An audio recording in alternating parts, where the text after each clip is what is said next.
नमस्कार बच्चों, मैं डॉक्टर प्रभा शर्मा, सह आचार्य हिंदी विभाग, राजकीय कला कन्या महाविद्यालय कोटा, आपके समक्ष प्रस्तुत हूँ आज बीए द्वितीय वर्ष के द्वितीय प्रश्न पत्र प्रयोजनमूलक हिंदी विषय को लेकर। प्रयोजनमूलक भाषा की क्या विशेषताएं होती हैं, इसके बारे में मैं आज आपके सामने चर्चा करूँगी। प्रयोजनमूलक हिंदी सामाजिक जीवन के विविध क्षेत्रों में सुचारू व्यवहार के लिए प्रयुक्त भाषा रूप है।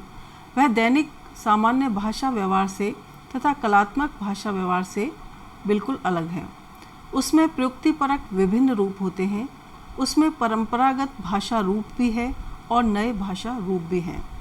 प्रयुक्ति के अनुरूप हिंदी की सभी शैलियों अर्थात परिनिष्ठित हिंदुस्तानी, उर्दू आदि का समन्वित प्रयोग उसमें होता है। अपने विशेष प्रयोजन की अनुरूपता उसका स्वरूप है और प्रयोजन की सिद्धि उसका उद्देश्य है। इस अर्थ में वह एक भाषाई माध्यम है, साधन है। उसकी विशेषताओं को निम्न प्रकार से हम स्पष्ट कर सकते हैं। विशिष्ट भाषा। प्रयोग के आधार पर भाषा के प्रमुखतः दो रूप होते हैं। पहला, जिसका प्रयोग सामान्य जनजीवन के दैनिक कार्यों के संदर्भ में होता है और जिसका अभ्यास या ज्ञान कोई व्यक्ति सामान्य जीवन के परिवेश से ही प्राप्त कर लेता है। और दूसरा रूप, जिसका प्रयोग सामान्य जीवन के संदर्भों से भिन्न किन्हीं विशेष द्वारा प्राप्त किया जाता है। इसी दूसरे रूप को प्रयोजनमूलक भाषा कहा जाता है। यह भाषा का तथ्यपरक अर्जित परिवेश होता है।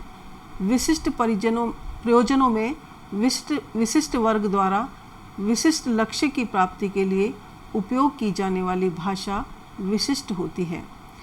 इसमें विषय का प्रतिपादन और निर्धारण होता है। इस विशिष्ट भाषा में अपने अपने विषय की शब्दावली और संरचना होती है जो इसे विशेष रूप प्रदान करती है। अर्जित भाषा। सामान्य भाषा भाषा का वह पहला चरण है और प्रयोजनमूलक भाषा उसका अगला कदम होता है। लेकिन प्रयोजनमूलक भाषा अर्जित होती है, इसलिए हिंदी भाषी प्रदेश के लोग हिंदी के सामान्य भाषा रूप को सहजता से अपना लेते हैं। लेकिन प्रयोजनमूलक हिंदी उन्हें भी सप्रयास सीखनी पड़ती है। प्रयोजनपरकता। प्रयोजनमूलक भाषा का स्वरूप प्रयोजनपरक होता है। ये भाषाई स्वरूप सामाजिक आवश्यकताओं को पूरा करने के लिए विशेष रूप में प्रयुक्त होता है। यह इसकी विशेषता भी है और सीमा भी है। सामान्य भाषा की तुलना में इसका प्रयोग क्षेत्र सीमित होता है और साहित्यिक भाषा की तुलना में अभिव्यक्ति की बहुआयामी क्षमता सीमित होती है। कृत्रिमता या औपचारिकता। सामान्य भाषा तथा प्रयोजनमूलक भाषा में यह अंतर होता है कि सामान्य भाषा सहज रूप में विकसित होती है और प्रयोजनमूलक भाषा सप्रयास विकसित की जाती है। इस दृष्टि से प्रयोजनमूलक भाषा कृत्रिम तथा औपचारिक होती है। सामान्य भाषा की अभिव्यक्तियाँ अनौपचारिक तथा अंतरंग भी होती हैं, किंतु प्रयोजनमूलक भाषा की अभिव्यक्तियाँ औपचारिक ही होती हैं। जैसे सामान्य भाषा में कहेंगे, यह पत्र सभी को देखने के लिए भेजो, और प्रयोजनमूलक हिंदी में कहेंगे, पत्र अवलोकनार्थ प्रेषित करें। परिभाषिकता एवं अभिधापरकता। संदिग्धता तथा अस्पष्टता एवं अनेकार्थता का प्रयोजनमूलक भाषा में कोई स्थान नहीं होता।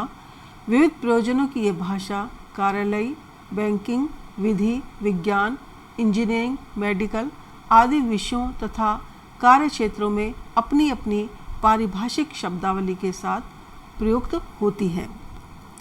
प्रयुक्तिपरकता।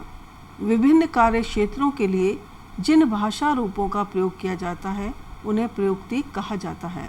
जैसे कि डॉक्टर कृष्ण कुमार गोस्वामी ने स्पष्ट किया है, वस्तुतः भाषा अपने आप में समरूपी होती है, परंतु प्रयोग में आने पर वह विषम रूपी बन जाती है। इस तरह से प्रयोजनमूलक हिंदी प्रयोजनपरक विभिन्न भाषा रूपों की समन्वयी संज्ञा है। प्रयोजनमूलक हिंदी के विभिन्न रूप। प्रयोजनमूलक हिंदी का क्षेत्र अत्यंत विस्तृत है। उसका प्रयोग विस्तृत क्षेत्र में किया जा रहा है। क्षेत्र विस्तार के कारण उसके विभिन्न रूप दृष्टिगोचर होते हैं। यहाँ प्रयोजन मूलक हिंदी के विभिन्न रूपों पर संक्षेप में हम विचार करेंगे। वाणिज्य व्यापार संबंधी हिंदी। इस प्रयोजन मूलक हिंदी रूप में विभिन्न बाजार मंडियों, बाजार दलालों, सट्टा बाजार आदि भाषा रूप आते हैं। कार्यालय हिंदी। इसमें विभिन्न सरकारी तथा गैर सरकारी कार्यालयों तथा प्रशासन से संबद्ध भाषा रूप आते हैं। तकनीकी हिंदी। इसमें विभिन्न तकनीकी विषयों जैसे विभिन्न क्षेत्रों विभागों से संबंधित इंजीनियरिंग, कारपेंटरी, लोहार कार्य, प्रेस, फैक्ट्री, मिल आदि में प्रयुक्त भाषा रूप आते हैं। समाजशास्त्र हिंदी। इसमें समाजशास्त्र या समाज विज्ञान से संबंधित उच्च स्तरीय विषयों जैसे दर्शन शास्त्र, योग शास्त्र, ज्योतिष शास्त्र, इतिहास, भूगोल, अर्थशास्त्र, समाजशास्त्र, राजनीति शास्त्र, काव्य शास्त्र आदि में प्रयुक्त भाषा रूप आते हैं। साहित्यिक हिंदी। इसमें आनंददायक उच्च स्तरीय साहित्य की विभिन्न विधाओं जैसे कविता, कहानी, उपन्यास, नाटक, निबंध आदि में प्रयुक्त भाषा रूप आते हैं।